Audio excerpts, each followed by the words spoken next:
ماما، هو إيه اللي في الشنطة دي؟ دي بتاعتي؟ أيوة يا آدم، دي شنطتك الجديدة. تعال أفرجك على الأدوات اللي جبتها لك. أول حاجة القلم الرصاص، ده علشان تكتب وتتعلم، ومن غيره ما ينفعش نبدأ أي حاجة. طب ولو القلم اتكسر؟ عشان كده جبت لك البراية، دي اللي بتخلي القلم يكتب تاني وكأنه جديد. ودي كمان الأستيكة، دي بتمسح الغلط وبتديك فرصة تكتب الصح. حلوة قوي. بص يا حبيبي، دي الألوان، دول بقى علشان تطلع موهبتك في الرسم وتلون كل أفكارك. أنا بحب الألوان قوي. ودي المسطرة، دي اللي بتخلي الخطوط مستقيمة ومنظمة. بص كمان على الكشكول ده هتكتب فيه الدروس، وكل مادة ليها كشكول مخصوص.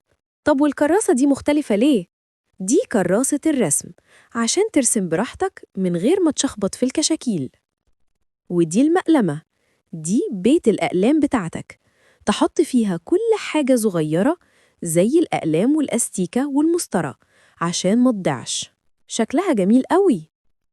وآدي اللانش بوكس، ده علشان أعمل لك فيه أكل صحي ومتنوع كل يوم عشان تبقى نشيط في المدرسة.